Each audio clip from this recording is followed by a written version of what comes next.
Marie-Josée, je suis citoyenne française d'origine gabonaise et donc binationale. Je suis la responsable générale du mouvement associatif politique international New Power Europa, qui est la section européenne du mouvement New Power créé au Gabon en 2020. Notre mouvement est membre de la dynamique unitaire panafricaine.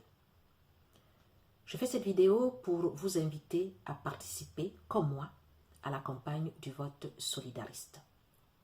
C'est une campagne d'interpellation, de sensibilisation et d'action. J'ai pour cela deux raisons.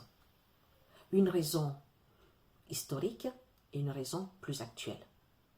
Et mon interpellation va concerner surtout les binationaux d'origine africaine qui ont le droit de voter en France. Vous savez qu'en 1958, la France est en pleine crise algérienne et nous sommes sous la 4e République. Le général de Gaulle est rappelé aux affaires pour gérer cette crise. Il va créer la 5e République en remplacement de la 4e, jugée beaucoup trop instable et donc inefficace.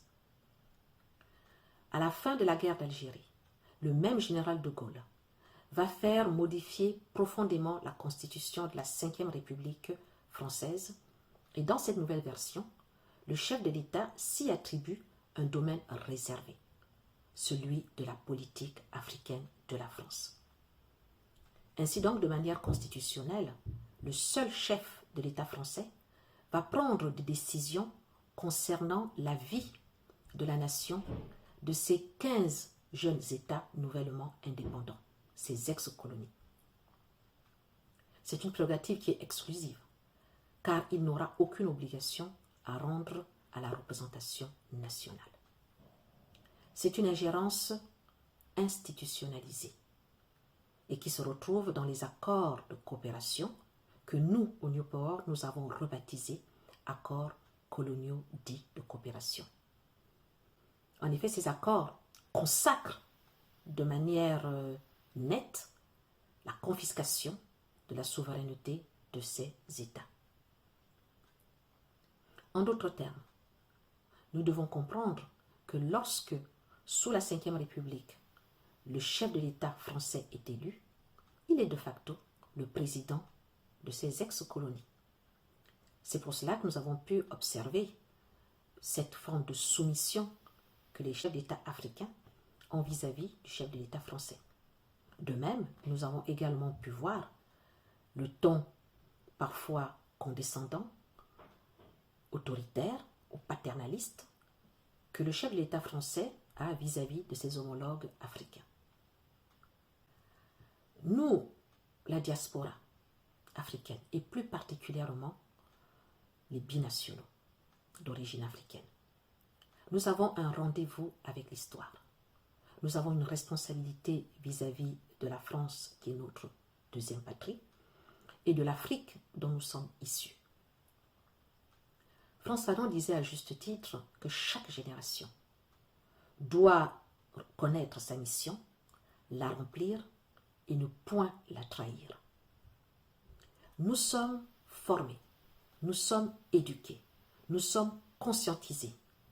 Nous savons exactement quels sont les enjeux politiques, économiques et géostratégiques qui se jouent sur le continent africain. Nous devons donc agir. Nous ne pouvons pas rester insensibles sur ce qui se passe, d'autant plus que nous y avons des pères, des mères, des frères, des sœurs, des cousins, des cousines, des oncles, des tantes, des amis. Nous avons cette responsabilité d'action. Nous avons la responsabilité de continuer à sensibiliser la population française, parfois ignorante, qui est maintenue dans un obscurantisme total concernant l'Afrique. Nous devons interpeller les autorités françaises et plus particulièrement les candidats à l'élection présidentielle sur le caractère néfaste et inefficace de cette politique france-africaine menée en Afrique depuis maintenant 60 ans et d'inspiration gaulliste. Nous avons le devoir, vis-à-vis de l'Afrique, de soutenir ces mouvements d'émancipation. Parce que la jeunesse africaine, qui n'est pas la même que celle de 1960, est exigeante, revendicatrice. Elle veut retrouver toute sa souveraineté.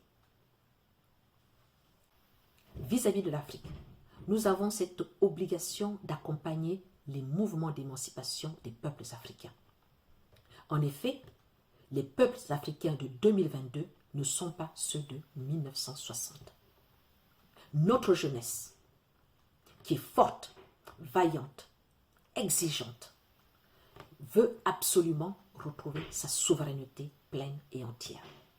Et en cela, elle rejette de manière viscérale la politique africaine de la France. D'aucuns ont essayé de faire passer cela pour un sentiment anti-français. Et nous savons tous que ce n'est pas le cas.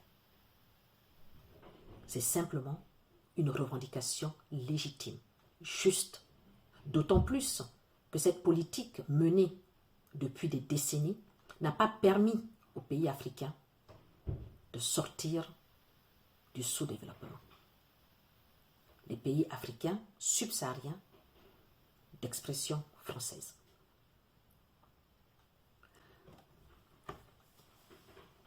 La campagne du vote solidariste nous propose d'agir. Nous interpellons, nous sensibilisons et nous agissons. Nous avons entre les mains un bulletin de vote. C'est un moyen de lutte comme un autre. Il n'est pas exclusif, car la lutte est multiforme.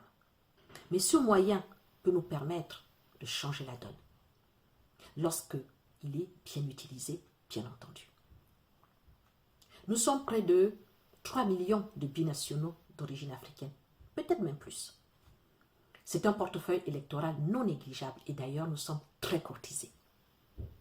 Cependant, pour cette élection-ci, car nous sommes à un tournant de l'histoire, nous devons impérativement voter de la bonne manière. Plus de manière dispersée, comme c'est habituellement le cas, mais de manière concertée, orientée pour plus d'efficacité. Lorsque nos voix sont émiettées, elles sont insignifiantes. Mais si nos voix sont orientées, sont solidaires, nous pouvons impacter le résultat final du scrutin présidentiel. Je crois en cela et je suis sûr que cela est possible si nous décidons tous de nous y mettre. À la fin de cette vidéo, vous aurez un lien. Je vous invite à cliquer sur ce lien et à nous rejoindre. Nous rejoindre dans le cadre de la campagne du vote solidariste. Parce que, comme vous le savez, ensemble, nous sommes beaucoup plus forts. Alors je vous dis à très bientôt.